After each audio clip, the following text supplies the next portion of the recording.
नमस्कार दोस्तों आज हम करने वाले हैं कुछ इम्पोर्टेंट क्वेश्चन जो राजस्थान पात्रता परीक्षा जो +2 लेवल की है और रीट परीक्षा है उसके हिसाब से काफ़ी महत्वपूर्ण प्रश्न है। तो आज का अपना पहला क्वेश्चन है, प्रस्तावना को संविधान का परिचय पत्र किसने कहा था?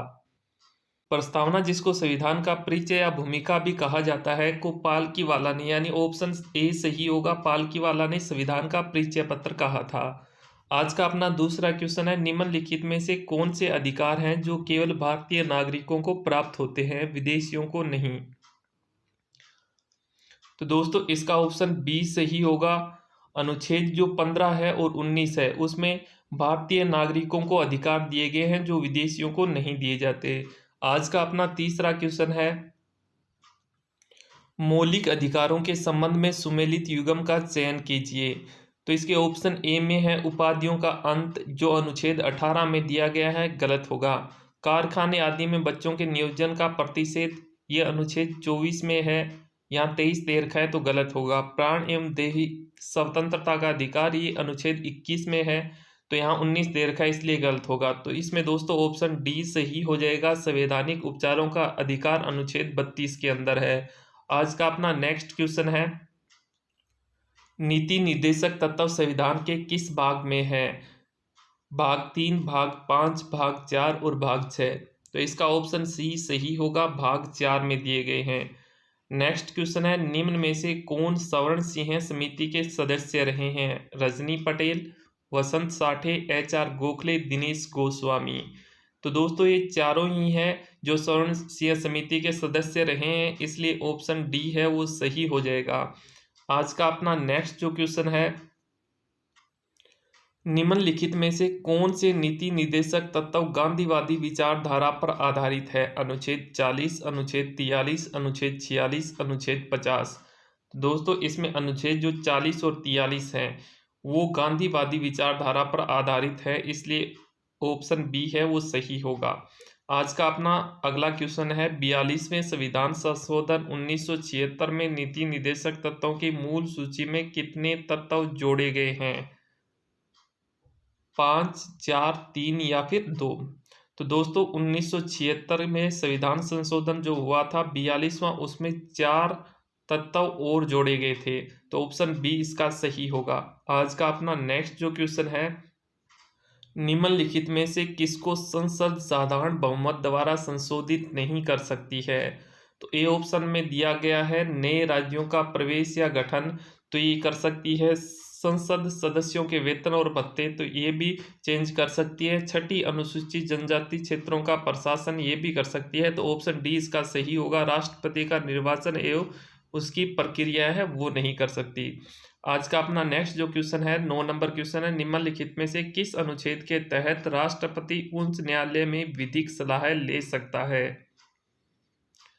अनुच्छेद 143, अनुच्छेद 117, अनुच्छेद 152 या फिर अनुच्छेद 100 या फिर अनुच्छेद 75 दिया हुआ है।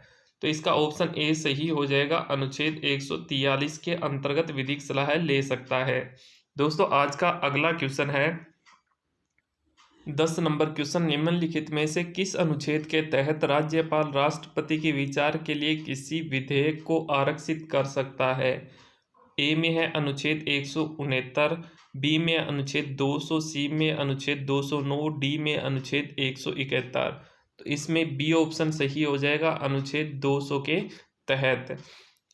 अपना 11 नंबर क्वेश्चन है, निम्नलिखित में से असत्य कथनों का चयन कीजिए। कथन नंबर 1 है, उपराष्ट्रपति को हटाने का प्रस्ताव लोकसभा से ही शुरू किया जा सकता है। कथन नंबर 2 है, भारत का उपराष्ट्रपति ही राज्यसभा का पदेन सभापति होता है। तो कथन 2 सही है, उपराष्ट्रपति है वो राज्यसभा का पदेन सभापति होता है, परंतु उसको हटाने का प्रस्ताव केवल राज्यसभा ही ले सकती है, इसलिए ए में लोकसभा दे रखा है जो गलत हो जाएगा, तो केवल एक ऑप्शन है वो गलत होगा। आज का अगला जो क्वेश्चन है, 12 नंबर क्वेश्चन है, निम्नलिखित में से किस अनुच्छेद में राष्ट्रपति के पुनर्निर्वाचन का उल्लेख किया गया है? अनुच्छेद 56, अनुच्छेद 55, अनुच्छेद 57 या फिर अनुच्छेद 58? यानी निर्वाचन का उल्लेख कौन से अनुच्छेद में किया गया है? तो इसका ऑप्शन सी सही होगा, अनुच्छेद 57 के अंदर किया गया है इसका उल्लेख। अगला क्वेश्चन है, संविधान के किस भाग में राज्य के विधानमंडल का उल्लेख किया गया है? भाग 5 में, भाग 6 में, भाग 7 में या फिर भाग 4 में? तो दोस्तों इसका सही हो जाएगा ऑप्शन बी, भाग 6 में राज्य के विधानमंडलों का उल्लेख किया गया है, जिसमें अनुच्छेद 168 से 212 तक विधानमंडल का उल्लेख है। अगला क्वेश्चन है, ग्राम पंचायतों के गठन का प्रावधान संविधान के किस अनुच्छेद में उल्लेखित है? ए में है अनुच्छेद 42, बी में है अनुच्छेद 40, सी में है अनुच्छेद 44 और डी में है अनुच्छेद 41। तो इसका ऑप्शन बी सही हो जाएगा, अनुच्छेद 40 में है वो ग्राम पंचायतों के गठन का प्रावधान का उल्लेख किया गया है। नेक्स्ट अपना क्वेश्चन है, बलवंत राय मेहता समिति के संबंध में सत्य कथन का चयन कीजिए। कथन नंबर 1 है, ग्राम पंचायत की स्थापना प्रत्यक्ष रूप से चुने प्रतिनिधियों द्वारा होती है, तो ये सही है। 2 नंबर क्वेश्चन है, पंचायत समिति और जिला परिषद का गठन अप्रत्यक्ष रूप से चुने सदस्यों द्वारा किया जाता है, तो ये भी सही है। तो इसके ऑप्शन दोनों सही है, कथन 1 और 2, यानी ये दिया हुआ है ऑप्शन सी में, तो ऑप्शन सी है वो सही हो जाएगा। 1 और 2 दोनों सही है।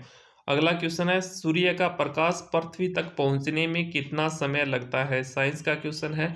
90 सेकंड, 410 सेकंड, 499 सेकंड या 356 सेकंड? तो इसका सही हो जाएगा 499 सेकंड, यानी ऑलमोस्ट 8 मिनट के लगभग समय लगता है, 8 मिनट और 19 सेकंड का समय। आज का अपना नेक्स्ट क्वेश्चन है, 17 नंबर क्वेश्चन है, हरा प्लस मैजेंडा से कौन सा रंग बनता है? पीला रंग, श्वेत रंग, लाल रंग या श्याम रंग? यानी हरा रंग में मैजेंडा रंग मिलाते हैं तो इससे व्हाइट कलर बनता है, यानी श्वेत। नेक्स्ट अपना क्वेश्चन है, किसी रंग का प्रकीर्णन किस पर निर्भर करता है? तरंगदैर्ध्य, चाल, आवृत्ति, आयाम? तो प्रकीर्णन है वो तरंगदैर्ध्य पर निर्भर करता है, क्योंकि जिसकी तरंगदैर्ध्य कम होगी उसका प्रकीर्णन ज्यादा होगा और जिसकी तरंगदैर्ध्य ज्यादा होगी उसका प्रकीर्णन कम होगा। तो नेक्स्ट क्वेश्चन पे चलते हैं। क्वेश्चन नंबर 19 है, निम्नलिखित को सुमेलित कीजिए। यहाँ दर्पण और लेंस के प्रकार दे रखे हैं और उनको उपयोग से सुमेलित करना है। तो सबसे पहले दे रखा है उत्तल दर्पण। तो उत्तल दर्पण का प्रयोग किया जाता है साइड मिरर के रूप में, यानी पहले में 2 नंबर आएगा, पहले में 2 नंबर, तो ऑप्शन बी में है पहले में 2 नंबर। अवतल दर्पण है वो परावर्तक टेलीस्कोप में यूज किया जाता है। उत्तल लेंस है वो दूरदृष्टि दोष में, और समतल दर्पण है वो पार्श्व परिवर्तन के रूप में उपयोग किया जाता है। ट्राई नाइट्रोबेंजीन का व्यापारिक नाम क्या है? ए में है पायरिन, बी में है लिथोपिन, सी में है टीएनपी और डी में है सुहागा। तो ट्राई नाइट्रोबेंजीन का व्यापारिक नाम सी सही होगा, टीएनपी। नेक्स्ट अपना क्वेश्चन है, निम्नलिखित में से सत्य कथन कौन से हैं? ए में है कागज को फाड़ना भौतिक परिवर्तन है, तो ये एकदम सही है, क्योंकि कागज को फाड़ते हैं तो उसकी आकृति में केवल परिवर्तन होता है, उसके रासायनिक रूप में कोई परिवर्तन नहीं होता। 2 में है बल्ब का प्रकाशित होना रासायनिक परिवर्तन है, तो ये गलत है, क्योंकि बल्ब प्रकाशित होता है तो उसका रासायनिक परिवर्तन नहीं होता। तो केवल ऑप्शन 1 सही है, और इसमें सही पूछा है तो 1 नंबर सही हो जाएगा, ए। नेक्स्ट क्वेश्चन है, क्लोरो निर्माण की डिक्कन विधि में क्यूप्रिक क्लोराइड किस तरह कार्य करता है? ऑक्सीकरण के रूप में, बी है एंजाइम के रूप में, सी है अपचायक के रूप में, डी है उत्प्रेरक के रूप में? तो इसका सी डी सही हो जाएगा, उत्प्रेरक के रूप में क्लोरो निर्माण की डिक्कन विधि में क्यूप्रिक क्लोराइड कार्य करता है उत्प्रेरक के रूप में। नेक्स्ट अपना क्वेश्चन है, भोपाल गैस त्रासदी कांड किसके कारण घटित हुआ था? परमाणु बम, जिसको फेटमैन कहा जाता है, MI6 गैस के कारण, नार्सिलिन गैस के कारण, लिटिल बॉय के कारण? तो इसका सही आंसर हो जाएगा मिथाइल आइसोसाइनाइड, यानी बी सही होगा इसका। ठीक है, MI6 गैस के कारण। नेक्स्ट क्वेश्चन है, जुगाली करने वाले जानवरों तथा चावल के खेतों में कौन सी गैस का उत्सर्जन होता है? ए में है मीथेन, बी में है एसिटिलीन, सी में है मर्कटेन और डी में है मेथेनॉल। तो इसमें ए से ही हो जाएगा CH4 यानी मीथेन गैस का उत्सर्जन होता है। नेक्स्ट अपना क्वेश्चन है 25 नंबर, निम्न में से सत्य कथन है। बुलेट प्रूफ जैकेट बनाने के लिए केवल तंतुओं का उपयोग किया जाता है। 2 नंबर है प्लास्टिक की बोतलें एक बहुलक की बनी होती है। 3 नंबर है कृत्रिम रबड़ की खोज मैथ्यूज एंड हैरिस ने की थी। तो इसका 1 नंबर सही होगा, बुलेट प्रूफ जैकेट बनाने के लिए केवल तंतुओं का उपयोग किया जाता है। 2 नंबर भी सही है, प्लास्टिक की बोतलें एक बहुलक की बनी होती है जिसे PET बहुलक कहा जाता है। 3 नंबर कृत्रिम रबड़ की खोज मैथ्यूज एवं हैरिस ने की थी, ये भी सही है। तो इसका ऑप्शन सी सही हो जाएगा। 1, 2 और 3 तीनों सही है। नेक्स्ट अपना क्वेश्चन है, किसका उपयोग हॉस्पिटलों में किया जाता है। ए में है अपमार्जक, बी में है दनायन अपमार्जक, सी में है साबुन और डी में है कास्टिक सोडा। तो दोस्तों इसमें बी सही होगा, दनायन अपमार्जक जो कृमिनाशक होने के कारण इसका उपयोग हॉस्पिटलों में किया जाता है। टेट्रावालेंट किसको कहा जाता है। CCl4 को, डायनामाइड को, कार्बन को, एथिल मर्कप्टेन को। तो इसका ऑप्शन सी सही हो जाएगा, कार्बन को है वो टेट्रावालेंट कहा जाता है। नेक्स्ट अपना क्वेश्चन है, चूहा विष के रूप में किसका उपयोग किया जाता है। चूहे को मारने के लिए जो विष उपयोग में किया जाता है वो कौन सा होता है। ए में है सिल्वर क्लोराइड, बी में है जिंक फास्फाइड, सी में है जिंक ऑक्साइड और डी में है टाइटेनियम। तो इसमें ऑप्शन बी सही हो जाएगा, जिंक फास्फाइड का उपयोग चूहे मारने के लिए विष के रूप में किया जाता है। नेक्स्ट अपना क्वेश्चन है, काला शीशा किसे कहते हैं। ग्रेफाइट को, एक्रोलीन को, ड्यूटीरियम को या फिर मरकरी को। तो इसमें ए सही हो जाएगा, ग्रेफाइट को काला शीशा भी कहा जाता है। अपना अगला क्वेश्चन है, निम्नलिखित में से असत्य कथन कौन सा है। ओपेरिन मॉडल सर्वप्रथम फ्रेकोइस जैकब व जैक्यूस मोनार्ड ने समझाया था, ये सही होगा। सहलगन लक्षणों की व्याख्या करने में मेडल के समक्ष कठिनाइयां थी, इसका कारण प्रभावितता का नियम था। तो दोस्तों ये इसका गलत हो जाएगा, क्योंकि जो मेडल के साथ समक्ष सहलगन लक्षणों की व्याख्या करने में जो कठिनाई थी वो प्रभावितता का नियम नहीं था, वो था अपव्यूहन, स्वतंत्र अपव्यूहन का नियम। तो इसमें 2 नंबर है वो गलत रहेगा, यानी इसमें सत्य कथन पूछा है तो केवल 1 नंबर है वो सही हो जाएगा, ऑप्शन ए है वो सही रहेगा। नेक्स्ट अपना क्वेश्चन है, जैव विविधता के विशिष्ट स्थल हैं। ए में है वन, बी में है शहर, सी में है गांव और डी में है इनमें से कोई नहीं। तो जैव विविधता के विशिष्ट स्थल हैं वो वन हैं, तो ऑप्शन ए है वो सही हो जाएगा। तो अपना नेक्स्ट आज का क्वेश्चन है, निम्न में से कृत्रिम पारिस्थितिकी तंत्र है। जल जीवाश्म कृत्रिम है, पारक है वो भी कृत्रिम है, फुलवारी है वो भी कृत्रिम है। तो ऑप्शन डी सही हो जाएगा, उपयुक्त सभी। नेक्स्ट अपना क्वेश्चन है, खाद्य जाल में ऊर्जा का प्रवाह होता है दिव्य दिशा में, चतुर्दिशा में, एक दिशा में, त्रिदिशा में। तो इसका ऑप्शन सी है वो सही हो जाएगा, एक दिशा में। जो ऊर्जा का प्रवाह है खाद्य जाल में वो एक दिशा में होता है।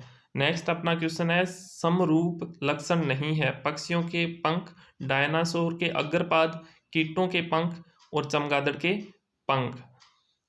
तो इसमें सही हो जाएगा अपना ऑप्शन बी है, डायनासोर के अग्रपाद हैं वो समरूप के लक्षण नहीं है। नेक्स्ट अपना क्वेश्चन है, रुधिर का थक्का बनाने में सहायता करने वाली कोशिकाएं कौन सी हैं। ए में है प्लेटलेट्स, बी में है WBC, सी में है RBC और डी में है इओसिन। तो दोस्तों इसका सही आंसर हो जाएगा कि रक्त का थक्का बनाने में प्लेटलेट्स है वो महत्वपूर्ण कार्य करती है, यानी प्लेटलेट्स जो कोशिकाएं हैं वो रुधिर का थक्का बनाती है। जैसे अपने को अगर डेंगू हो जाता है तो प्लेटलेट्स की कमी हो जाती है, जिसके कारण अपना आंतरिक रुधिर प्रवाह हो सकता है अगर डेंगू अपने चरम सीमा पर पहुंच जाता है तो। नेक्स्ट अपना क्वेश्चन है, अपमार्जक सामान्यतः होते हैं। ए में RCOO, बी में है RSO4 Na, सी में है RCOONA, डी में है RCOOR। तो इसका बी सही हो जाएगा, जो अपमार्जक होते हैं वो सामान्यतः RSO4Na होते हैं।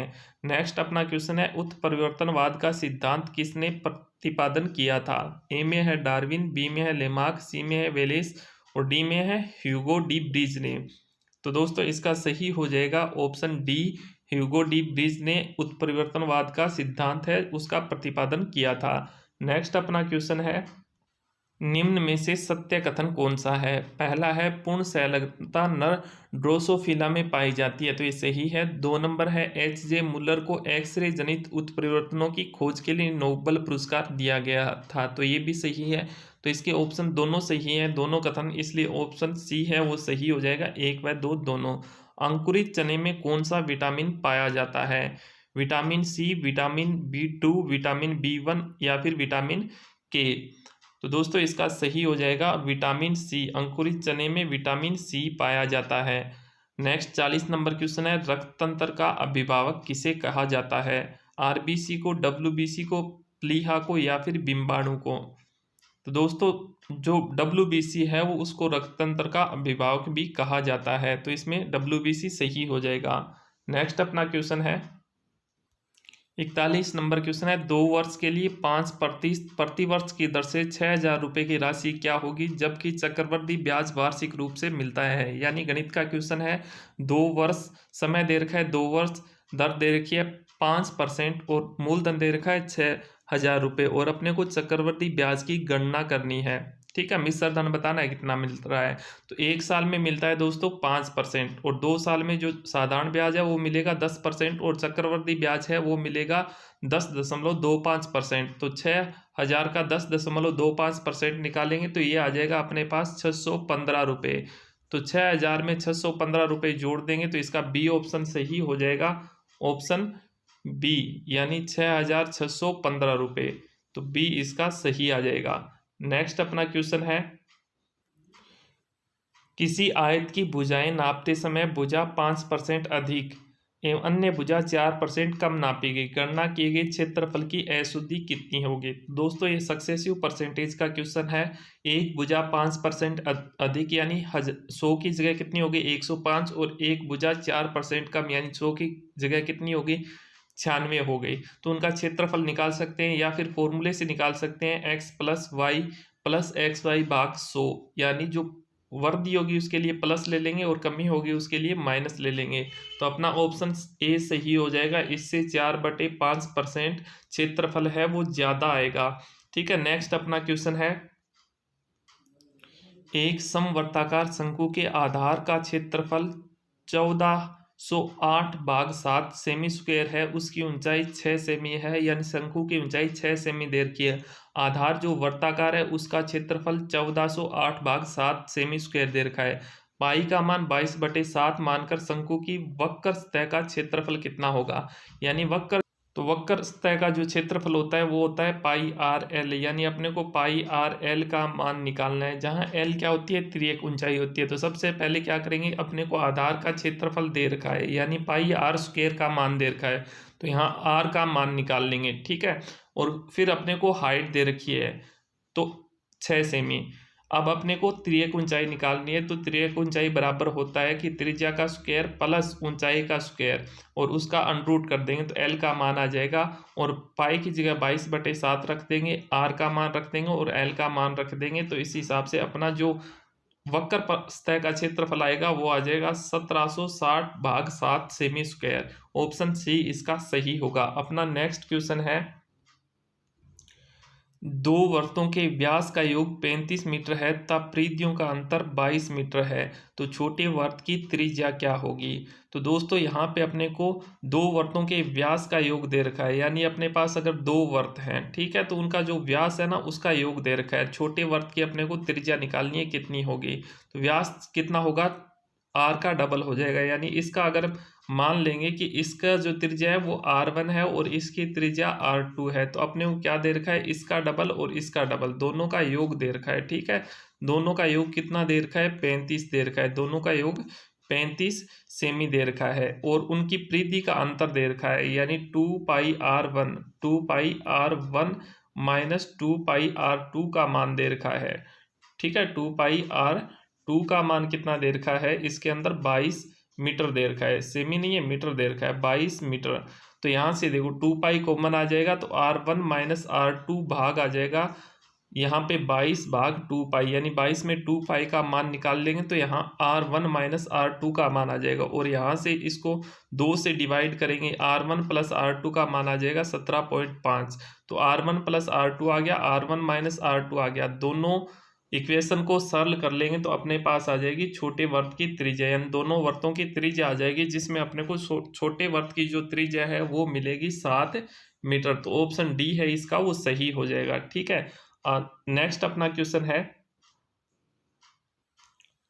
45 नंबर क्वेश्चन है। A cos theta plus B sine theta बराबर है m, और A sine theta minus B cos theta बराबर है n, और अपने को पूछा है कि A square plus B square का मान क्या होगा। तो A square plus B square का मान निकालने के लिए ये जो ऊपर दोनों इक्वेशन दे रखी है, A cos theta plus B sine theta और A sine theta minus B cos theta बराबर n, दोनों का स्क्वायर करके जोड़ देंगे तो अपने को A square plus B square का मान मिल जाएगा M square plus N square, यानी दोनों का स्क्वायर करके, दोनों साइड स्क्वायर करके अगर दोनों को जोड़ेंगे तो इधर आ जाएगा A square plus B square, दूसरी साइड आ जाएगा M square plus N square. Next अपना क्वेश्चन है, नीचे दिए गए विकल्पों में से उस विकल्प में से उस शब्द युगम का चयन कीजिए जो आपस में उसी प्रकार संबंधित है जिस प्रकार नीचे लिखे गए शब्द युगम आपस में संबंधित है। यानी जैसे प्रतिरोध और ओम का संबंध है वैसे ही बताना है कौन से ऑप्शन का संबंध सही होगा। ए में दिया हुआ है समय और घड़ी का, बी में दिया हुआ है तापमान और थर्मामीटर का, सी में दिया गया है लंबाई और मीटर का, और डी में दिया गया है दाब और दाबमापी का। तो दोस्तों इसमें देखो प्रतिरोध और ओम का क्या संबंध है कि ओम है वो प्रतिरोध का क्या है, मात्रक है, बाद में मात्रक है, पहले उसकी इकाई है। तो इसमें सी ऑप्शन में देखो लंबाई का मात्रक क्या है, मीटर है, तो सी इसका सही हो जाएगा। नेक्स्ट अपना क्वेश्चन है 47 नंबर क्वेश्चन। ये एक श्रृंखला दी गई है, अक्षर श्रृंखला BRT, दूसरा इसका पद है TVX, तीसरा पद ज्ञात करना है। नेक्स्ट दिया हुआ है BDF, नेक्स्ट दिया गया है FHJ। नीचे दी गई श्रृंखला में प्रश्न चिन्ह के स्थान पर आने वाले अक्षर समूह का चयन कीजिए। तो देखो इसमें PRT दे रखा है, नेक्स्ट है TVX, फिर नेक्स्ट अपने को निकालना है BDF दिया हुआ है, नेक्स्ट है FHG, यानी पहला जहां खत्म होता है दूसरा वहां से शुरू हो रहा है। और इसमें रिलेशन देखें तो P का क्रम होता है 16, R का होता है 18 और T का होता है 20। आगे T का कितना है 20, यानी T से शुरू हो गया। फिर देखो T के 2 बाद क्या आएगा V, यानी 22 नंबर में 22 में 2 जोड़ेंगे 24 पे आ जाएगा X। तो नेक्स्ट X से स्टार्ट होगा, X में 2 जोड़ेंगे तो आ जाएगा Z। ठीक है, X में 2 जोड़ेंगे कितना आ जाएगा Z, और Z में अगर 2 जोड़ेंगे तो आ जाएगा B, यानी इसका आ जाएगा X Z और B। तो ये ऑप्शन B में है, इसलिए ऑप्शन B है वो सही हो जाएगा। नेक्स्ट अपना क्वेश्चन है, निम्नलिखित में से कौन से सहरिया जनजाति के नृत्य हैं, जेला नृत्य, मछली नृत्य, द्विचक्री नृत्य और स्वांग नृत्य। इनमें से कौन से नृत्य ऐसे हैं जो सहरिया जनजाति के द्वारा किए जाते हैं। तो दोस्तों इसमें जेला नृत्य और स्वांग नृत्य है वो किया जाता है सहरिया जनजाति के द्वारा। देखो इसमें जो है मछली नृत्य और द्विचक्री नृत्य है ये कंजरों के द्वारा किया जाता है, सहरिया के द्वारा जेला नृत्य और स्वांग नृत्य ही किया जाता है। नेक्स्ट अपना क्वेश्चन है, फल्गुबाई का संबंध किस नृत्य से है, झूमर से है, चरी नृत्य से है, इडोनी नृत्य से या फुंदी नृत्य से है। तो इसमें फल्गुबाई का जो संबंध रहेगा वो चरी नृत्य से रहेगा, तो ऑप्शन बी है वो सही हो जाएगा इसका। ठीक है, ऑप्शन बी। नेक्स्ट अपना क्वेश्चन है, निम्नलिखित में से किसके शासनकाल में विशुद्ध बीकानेरी शैली के दिग्दर्शन होते हैं, किसके शासनकाल में बीकानेरी शैली के दर्शन होते हैं। तो इसके ऑप्शन मैं आपके सामने दे रहा हूँ, ए में है राय सिंह, बी में है अनूप सिंह, सी में है गंगा सिंह, डी में है कर्ण सिंह। तो इसका ऑप्शन बी अनूप सिंह सही हो जाएगा। नेक्स्ट अपना क्वेश्चन है, प्रातःकालीन और सायकालीन बादलों का सिंदूरी चित्रण किस शैली में विशेष रूप से किया जाता है, अजमेरी शैली, किशनगढ़ शैली, अलवर शैली और आमेर शैली। दोस्तों इसका सही हो जाएगा, संध्याकालीन बादलों का सिंदूरी जो चित्रण है वो किशनगढ़ शैली के अंदर किया जाता है। ठीक है, इंपॉर्टेंट क्वेश्चन है। नेक्स्ट अपना क्वेश्चन है 52 नंबर, निम्नलिखित में से कौन सी शैली में ईरानी, मुगल और जयपुर शैली का समन्वय देखने को मिलता है, यानी तीनों का मिश्रण देखने को मिलता है। ए में है अलवर शैली, बी में है कोटा शैली, सी में है बूंदी शैली और डी में है जोधपुर शैली। तो दोस्तों इसका ए सही हो जाएगा। अलवर से लिए उसमें इन तीनों का मिश्रण देखने को देखा जा सकता है। 53 नंबर क्वेश्चन है, पीतल के बर्तनों पर मुरादाबादी का काम कहाँ किया जाता है? अलवर में, उदयपुर में, जयपुर में और दौसा में पीतल के बर्तनों पर मुरादाबादी का काम कहाँ पर किया जाता है? तो ये काम जयपुर के अंदर किया जाता है। आज का अपना अगला जो क्वेश्चन है 54 नंबर क्वेश्चन, सुनहरी पेंटिंग वाली पोट्री के लिए कौन सा स्थान जाना जाता है? जयपुर, बीकानेर, अलवर या फिर कोटा? तो दोस्तों इसमें सही होगा बीकानेर। कोटा है वो ब्लैक पोट्री के लिए जाना जाता है। तो इस क्वेश्चन का ऑप्शन ए बीकानेर सही हो जाएगा। सुनहरी पोट्री के लिए बीकानेर प्रसिद्ध है। नेक्स्ट अपना क्वेश्चन है, रूपहली व सुनहरी छपाई के लिए प्रसिद्ध है? किशनगढ़, चित्तौड़गढ़ या फिर कोटा? जयपुर, चित्तौड़गढ़, अलवर, बाड़मेर, जैसलमेर, बीकानेर, झालावाड़, कोटा और बूंदी? तो इसमें से कौन सा सही हो जाएगा? तो दोस्तों इसमें ऑप्शन ए है वो सही रहेगा। किशनगढ़, चित्तौड़गढ़ और कोटा जो अपनी जाजम छपाई के लिए या सुनहरी छपाई के लिए प्रसिद्ध हैं। नेक्स्ट अपना क्वेश्चन है, थमड़ियों, थेड़ियों, तेड़ियों आभूषण कहाँ पहने जाते हैं? कंठ में, नाक में, कान में या सिर में? तो दोस्तों ये सारे आभूषण है वो कंठ में पहने जाते हैं। नेक्स्ट अपना क्वेश्चन है, मदील पगड़ी किस अवसर पर पहनी जाती है? शादी के समय पर, दशहरे पे, होली पर या फिर राखी के समय पे मदील पगड़ी है वो किस अवसर पर पहनी जाती है? तो दोस्तों इसका सही हो जाएगा, ये पगड़ी है वो दशहरे के ऊपर पहनी जाती है, यानी ऑप्शन बी इसका राइट रहेगा। नेक्स्ट अपना क्वेश्चन है, आदिवासी महिलाओं द्वारा पहने जाने वाले घुटनों तक के घाघरे को क्या कहा जाता है?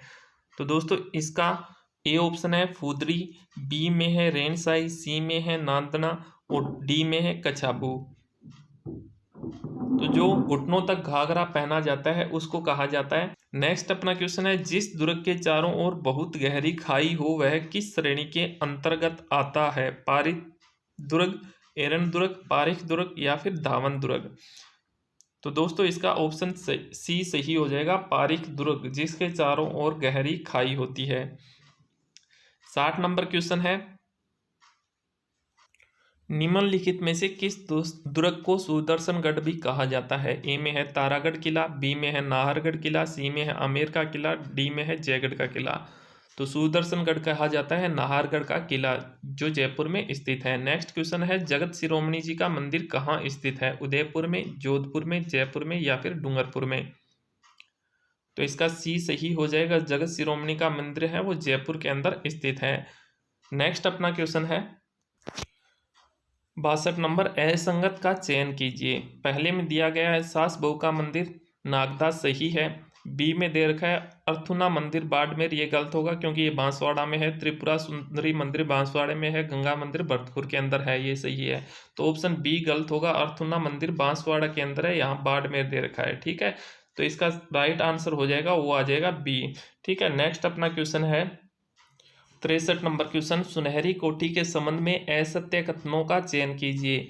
यह टोंक जिले का मुख्य आकर्षण है, ये बात सही है। 2 नंबर है, पूर्व में यह शीश महल के नाम से जानी जाती थी, तो ये भी सही है, सुनहरी कोठी को शीश महल कहा जाता था। तो दोनों सही है, यानी असत्य कोई नहीं है, तो ऑप्शन डी है वो सही हो जाएगा, इनमें से कोई नहीं। 64 नंबर क्वेश्चन है, रैदास की छतरी किस स्थान पर है? टोडा में, जैसलमेर में, जोधपुर में या फिर चित्तौड़गढ़ में?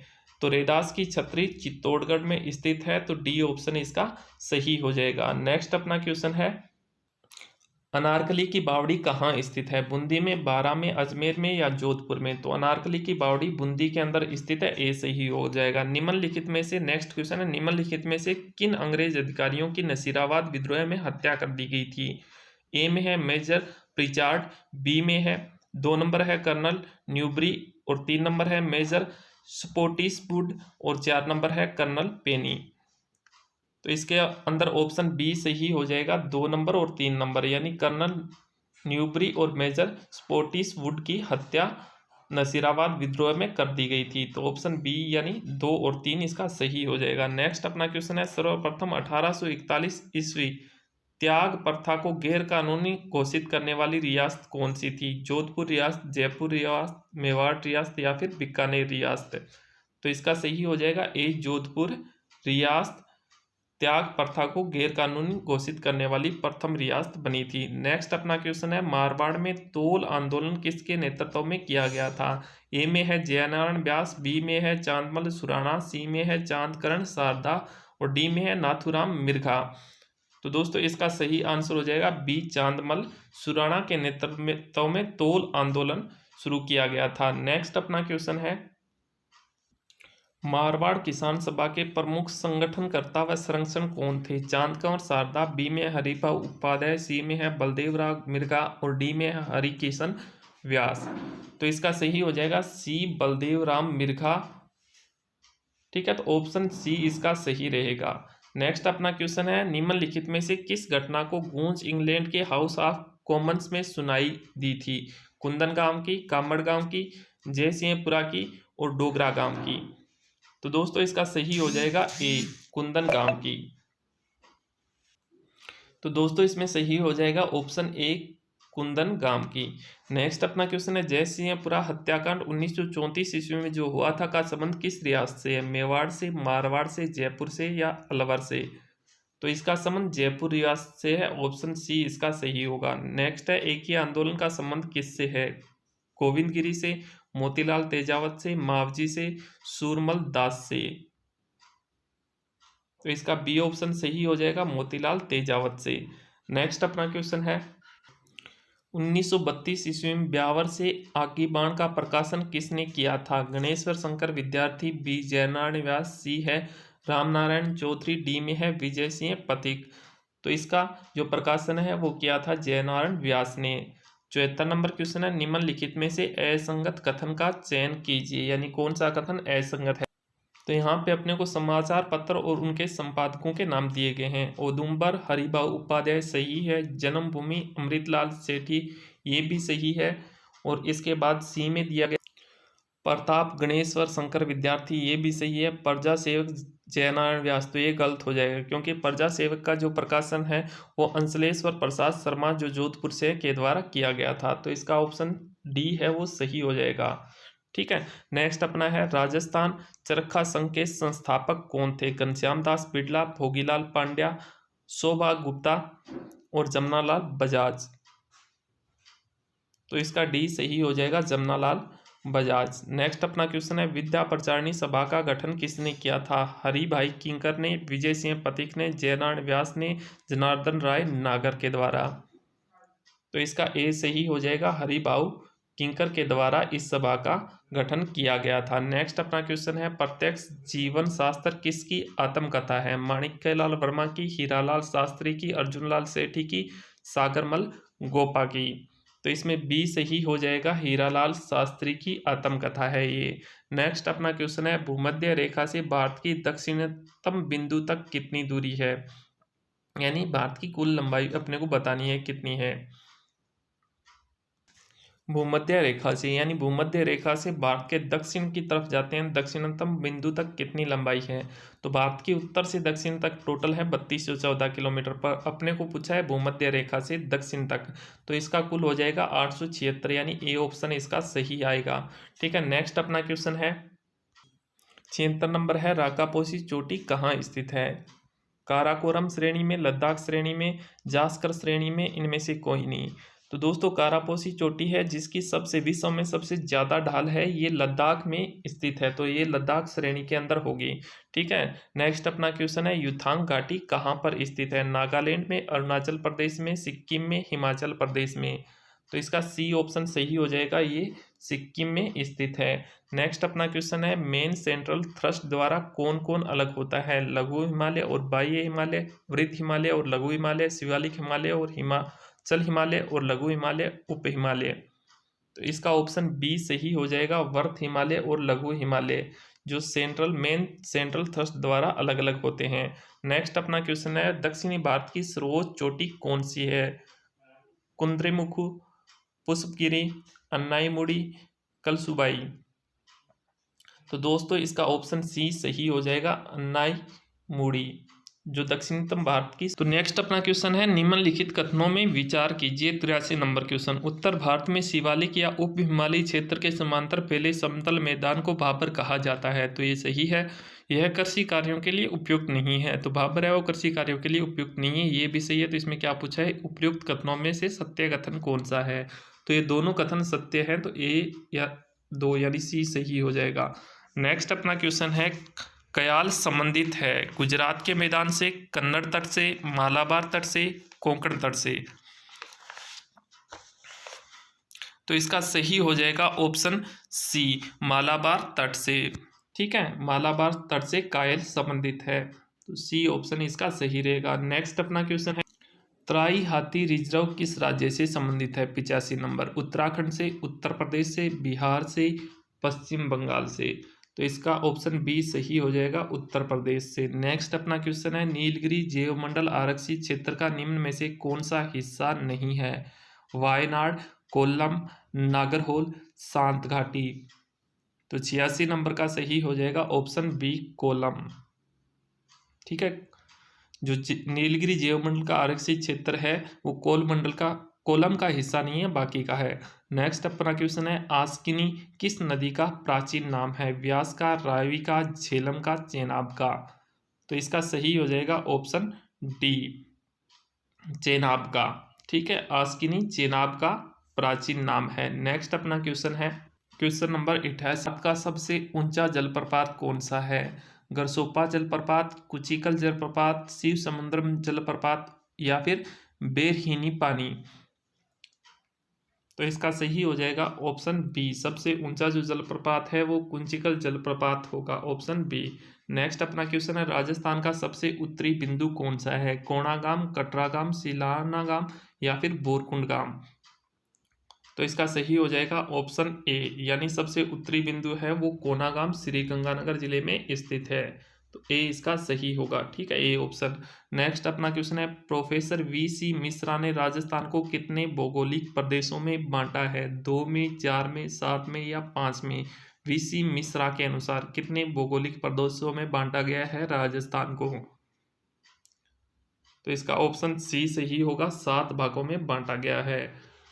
ठीक है, ऑप्शन सी। नेक्स्ट अपना क्वेश्चन है, शेखावाटी प्रदेश में वर्षा जल प्राप्ति हेतु कच्चे या पक्के कुओं का निर्माण किया जाता है, ये क्या कहलाते हैं। ए में है पलाया, बी में सर या सरोवर, सी में है जोहड़ या नाड़ा, डी में है खड़ीन। तो इनको जोहड़ या नाड़ा कहा जाता है, तो ऑप्शन सी इसका सही होगा। 92 नंबर क्वेश्चन है, बरदर्रा किन दो नगरों के मध्य स्थित है। पाली या जोधपुर के, पाली या फिर उदयपुर के, ब्यावर और पाली के बीच में, ब्यावर और भीलवाड़ा के बीच में। तो ये ब्यावर और पाली के बीच में सही स्थित है, तो ऑप्शन सी सही होगा। 93 नंबर क्वेश्चन है, राजस्थान में सर्वाधिक वार्षिक तापांतर कहाँ पाया जाता है। जैसलमेर में, बांसवाड़ा में, चूरू में या फिर डूंगरपुर में। तो चूरू में सबसे ज्यादा वार्षिक तापांतर पाया जाता है। नेक्स्ट अपना क्वेश्चन है, राज्य में मानसून से पूर्व होने वाली वर्षा क्या कहलाती है। मावठ, पुरवाई, लू या दोगड़ा। तो इसको दोगड़ा कहा जाता है। ठीक है, अगला 95 नंबर क्वेश्चन है, असुमेलित का चयन कीजिए, यानी जो असुमेलित है। इधर मृदा के प्रकार दिए गए हैं और उनसे संबंधित जिले दर्शाए गए हैं। एरिडोसोल चूरू में है या फिर नहीं है। तो ये सही है। दूसरा है एल्फिसोल उदयपुर में, ये भी सही है। एन से पटिसोल्स बाड़मेर, तो ये गलत है। डी में है वर्टिसोल्स झालावाड़, तो ये सही है। तो इसका ऑप्शन सी है वो गलत होगा, इसलिए ऑप्शन सी इसका सही रहेगा। नेक्स्ट अपना क्वेश्चन है, 96 मरु वन प्रशिक्षण केंद्र कहाँ स्थित है। सिरोही में, जालोर में, पाली में या फिर जोधपुर में। तो 96 का सही हो जाएगा ऑप्शन डी, जोधपुर के अंदर। अगला प्रश्न है, वृक्षों की रक्षार्थ प्राण देने वाली बिश्नोई समाज की परंपरा क्या कहलाती है। चोहर, बी केसरिया, सी में है खड़ाना और डी में है सानेला। तो इसका ऑप्शन सी सही रहेगा, खड़ाना। ठीक है, नेक्स्ट अपना क्वेश्चन है, शेरगढ़ अभ्यारण्य कहाँ स्थित है। धौलपुर, करौली, बारां या फिर टोंक।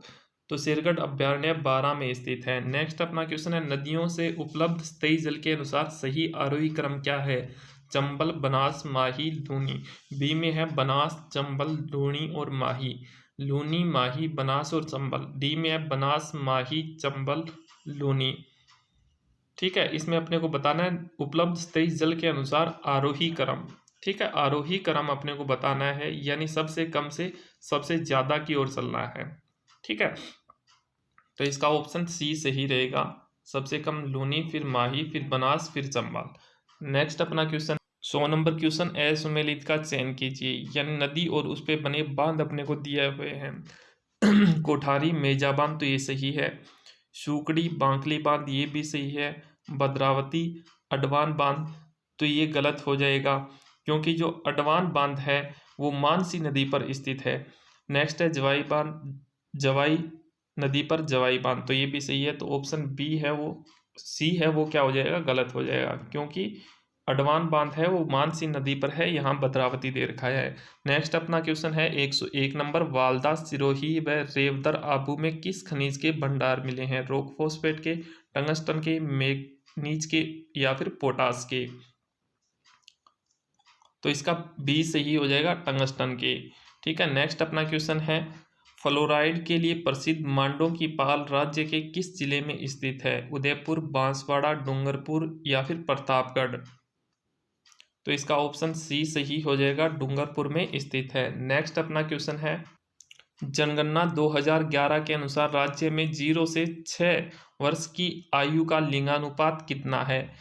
921, 928, 943 या 900 888, यानी प्रति हजार पर कितनी महिलाएं हैं या कितनी बालिकाएं हैं? तो इसका डी सही रहेगा, 888। तो ऑप्शन डी इसका राइट हो जाएगा। नेक्स्ट अपना क्वेश्चन, निम्नलिखित में से कहाँ राजफेड द्वारा संचालित पशु आहार संयंत्र है? अजमेर में, बी जोधपुर में, सी बीकानेर में, डी जयपुर के अंदर? तो इसका सही हो जाएगा डी, जयपुर के अंदर स्थित है। नेक्स्ट अपना क्वेश्चन है, आदिवासियों का कुंभ वेणेश में मेला किस माह में आयोजित होता है? माघ में, फाल्गुन में, मार्गशीर्ष में, या फिर पौष के अंदर? तो इसका ऑप्शन ए सही हो जाएगा, माघ के अंदर आयोजित किया जाता है। नेक्स्ट अपना क्वेश्चन है, पेशा अधिनियम किससे संबंधित है? पंचायती राज का अनुसूचित क्षेत्रों के विस्तार से, बी में है देश विरोधी घटनाओं पर प्रतिबंध से, सी में है शिक्षा प्रचार हेतु, और डी में है बैंकों के विस्तार हेतु? तो इसमें सही हो जाएगा ए, पंचायती राज का अनुसूचित क्षेत्रों में विस्तार से। नेक्स्ट अपना क्वेश्चन है, निम्नलिखित में से सत्य कथन कौन सा है? 1 नंबर क्वेश्चन दे रखा है, चेंज दोआब मैदान झेलम व चिनाब का है। दूसरा दे रखा है, रचना दोआब मैदान रावी और व्यास का है। तो इसमें से कौन सा सही होगा? तो देखो दोस्तों, केवल एक सही है, दूसरा है वो गलत हो जाएगा। ठीक है, चेंज दोआब मैदान है वो झेलम व चिनाब का है। नेक्स्ट अपना क्वेश्चन है 108 नंबर, राजस्थान में टसर, जिसे कृत्रिम रेशा कहा जाता है, का उत्पादन कहाँ किया जाता है? ए में दे रखा है कोटा, उदयपुर, बांसवाड़ा, बी में है अलवर, भरतपुर, करौली, सी में है चूरू, झुंझुनू, सीकर, डी में है श्री गंगानगर, बीकानेर, हनुमानगढ़? तो ये सबसे ज़्यादा कोटा, उदयपुर और बांसवाड़ा में इसका उत्पादन किया जाता है। 109 नंबर क्वेश्चन है, राजस्थान में सार्वजनिक क्षेत्र की सूती वस्त्र मिल है? एडवर्ड सूती वस्त्र मिल, महालक्ष्मी सूती वस्त्र मिल, विजयनगर सूती वस्त्र मिल, गंगापुर सूती वस्त्र मिल, यानी इन चारों में से कौन कौन सी मिल है वो सार्वजनिक क्षेत्र की सूती वस्त्र मिलें हैं? तो दोस्तों, इसमें पहली, दूसरी और तीसरी तीनों सार्वजनिक क्षेत्र की सूती वस्त्रें मिले हैं। तो ऑप्शन सी है इसका सही हो जाएगा। अपना अगला प्रश्न, निम्नलिखित में से कौन सी समिति गरीब आंकलन के लिए नहीं बनाई गई? 110 नंबर क्वेश्चन, वाई के आलगम समिति, बी में है डी टी लकड़ावाला समिति, सी में है राजमन्नार समिति, डी में है सुरेश तेंदुलकर समिति? इनमें से कौन सी समिति है जो गरीब आंकलन के लिए नहीं बनाई गई है? तो इसमें सी ऑप्शन सही रहेगा, राजमन्नार समिति है वो गरीब आंकलन के लिए नहीं बनाई गई है, बाकी तीनों समितियां गरीब आंकलन के लिए है। 111 नंबर है, राष्ट्रीय बहुआयामी गरीबी सूचकांक में राजस्थान का स्थान कौन सा है? 8वां, 5वां, 10वां, या फिर 12वां? तो इसमें ए से ही हो जाएगा, राजस्थान का 8वां स्थान है। नेक्स्ट 112 नंबर प्रश्न है, राजस्थान में न्यूनतम कार्य सहभागिता दर किस जिले की है? न्यूनतम कार्य सहभागिता दर प्रतापगढ़ की, जयपुर की, अलवर की, या फिर भरतपुर की? तो जयपुर की। तो इसमें सही हो जाएगा जयपुर की। न्यूनतम दर है वो किसकी है? जयपुर की। नेक्स्ट अपना क्वेश्चन है, वाई के अलग समिति का गठन कब किया गया था? 1989 से 93 में, 1977 से 79 में, 2005 से 9 में, 2012 से 14 में। तो इसका गठन 2077 से 79 में, यानी बी ऑप्शन इसका सही होगा। नेक्स्ट अपना क्वेश्चन है, इंदिरा गांधी नहर के पूर्ण होने पर राजस्थान के कितने क्षेत्रों में इसके द्वारा सिंचाई का लाभ प्राप्त हो सकेगा? 17.41 lakh hectare, 16.63 lakh hectare, 16.17 lakh hectare, 15.93 lakh hectare. तो दोस्तों इसका ऑप्शन सी सही हो जाएगा, 16.17 लाख हेक्टेयर में। नेक्स्ट अपना क्वेश्चन है, निम्न में से कौन सा सुमेलित नहीं है? जवाई, पाली, बिशलपुर बांध, टोंक, सोम, कमला, अम्बा राजसमंद से संबंधित है, पांचना करौली से संबंधित है। तो कौन सा सुमेलित इसके अंदर नहीं है वो अपने को बताना है। तो देखो दोस्तों इसमें सी है वो गलत हो जाएगा, क्योंकि सोम कमला अम्बा है वो डूंगरपुर जिले से स्थित है और इसमें राजसमंद दे रखा है, तो इसका सी गलत हो जाएगा। नेक्स्ट अपना क्वेश्चन है, कागजी पिकअप जलग्रहण करता है? जाखम बांध, माही बजाज सागर बांध, जवाई बांध, गांधी सागर बांध।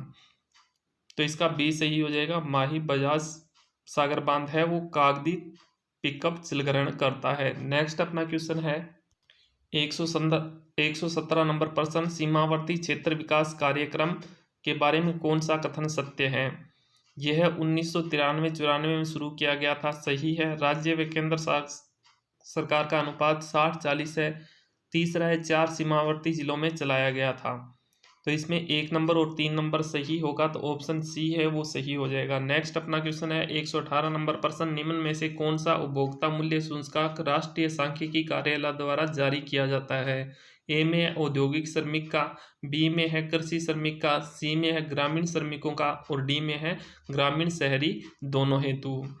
तो इसका सही हो जाएगा ऑप्शन डी, ग्रामीण और शहरी दोनों हेतु जारी किया जाता है। तो ऑप्शन डी इसका सही रहेगा। नेक्स्ट अपना प्रश्न है, महात्मा गांधी आदर्श ग्राम योजना की शुरुआत कब हुई थी? 17 नवंबर 2020, 17 नवंबर 2019, 17 नवंबर 2021 या फिर 17 नवंबर 2018? तो महात्मा गांधी आदर्श ग्राम योजना की शुरुआत 17 नवंबर 2019 में हुई थी, यानी इसका ऑप्शन बी है वो सही रहेगा, 17 नवंबर 2019। 120 नंबर प्रश्न है, राजस्थान में जोजोबा फार्म कहाँ स्थित है? ढंग जयपुर में, फतेहपुर सीकर में, सांचौर जालोर में या फिर ए और बी दोनों में, यानी जयपुर और सीकर दोनों जगह हैं। तो इसका ए डी सही हो जाएगा, यानी जयपुर में भी है और सीकर के अंदर भी है, तो ए व बी दोनों। नेक्स्ट अगला अपना प्रश्न है, 121 नंबर प्रश्न, गुण संधि का उदाहरण है? महर्षि, पावक, अभ्युदय, मतेक्य। तो इसमें गुण संधि का जो उदाहरण है वो ए है, महर्षि। ठीक है, ये सही हो जाएगा। दूसरा है, उपसर्ग रहित शब्द कौन सा है? 122 नंबर क्वेश्चन, अध्यादेश, राहगीर, प्राचार्य, अनेक। उपसर्ग रहित इनमें से कौन सा रहेगा? तो बी है, राहगीर, इसमें उपसर्ग नहीं लगा हुआ है। ठीक है। 123 नंबर प्रश्न है, बलि वेदी कारक की दृष्टि से कौन सा समास है? संबंध कारक, अपादान कारक, संप्रदान कारक या करण कारक? तो सी सही रहेगा, संप्रदान कारक। नेक्स्ट है, इनमें से जातिवाचक संज्ञा से भाववाचक संज्ञा का सही उदाहरण है? दानव से दानवता, सर्व से सर्वस्व, चतुर से चतुराई, गाना से गान। तो कौन सा जातिवाचक से भाववाचक संज्ञा का सही उदाहरण है? तो इसमें ए सही है, दानव से दानवता। ठीक है। नेक्स्ट अपना प्रश्न है, जिस क्रिया का फल क्रम पर न पढ़कर कर्ता पर पड़ता है उसे क्या कहते हैं? अकर्मक। ठीक है, कर्मक क्रिया। और जिसका क्रम पर फल पड़ता है उसको सकर्मक क्रिया कहते हैं। तो जिस क्रिया का फल क्रम पर न पड़कर कर्ता पर पड़ता है उसको अकर्मक क्रिया कहा जाता है। 126 नंबर क्वेश्चन है, अधोलिखित विलोम शब्द युग्मों से कौन सा सही है? प्रासरण का संकुचन सही है, ओजस्वी का निस्तेज ये भी सही है, भिज्ञ का अभिज्ञ, अभिज्ञ नहीं होगा, अनभिज्ञ होगा, इसलिए ये सी गलत हो जाएगा। ठीक है। देहाती का सही, शहरी ये सही है, तो सी। विज्ञा का अभिज्ञ नहीं होता, अनभिज्ञ होगा। नेक्स्ट अपना क्वेश्चन है, कर्तार्थ कृतांत का उचित अर्थ भेद चुनिए। ए में है हानि कृपा, बी में है कृतार्थ कृपा और कृतांत का हानि, सी में है सफल और मृत्यु, डी में है ज्ञान और चतुर। तो इसका दोस्तों सी सही हो जाएगा, कृतार्थ मतलब सफल और कृतांत मतलब मृत्यु, तो इसका सी ऑप्शन सही रहेगा। नेक्स्ट अपना प्रश्न है 128 नंबर प्रश्न, निम्नलिखित में से कौन सा शब्द मेघ का पर्यायवाची है? पयोदर, जलधर, बारिद और दामोदर। तो दामोदर को छोड़कर बाकी सारे मेघ यानी बादल के पर्यायवाची हैं। नेक्स्ट है निम्न विकल्पों में से अशुद्ध वाक्य कौन सा है? ए में है कृष्ण की हत्या, कंस की हत्या कृष्ण ने की थी। बी में है उन्नति के मार्ग में बाधाएं भी आती है। सी में है मैंने इस काम में बड़ी भूल की। डी में है प्रेम करना तलवार की धार पर चलना है। तो दोस्तों इसमें ए गलत हो जाएगा, क्योंकि ये होगा कंस का वध कृष्ण ने किया था, कंस का वध कृष्ण ने किया था। नेक्स्ट 130 नंबर क्वेश्चन है, लकीर का फकीर होना मुहावरे का अर्थ है? कानूनबाज होना, डरपोक आदमी होना, पुरानी बातों का विरोध करना, वचन का पक्का होना। लकीर का फकीर होना, तो इस मुहावरे का सही अर्थ है वचन का पक्का होना, ऑप्शन डी इसका सही हो जाएगा। तो दोस्तों आज की क्लास में बस, मिलेंगे नेक्स्ट वीडियो में, तब तक के लिए जय हिंद जय भारत।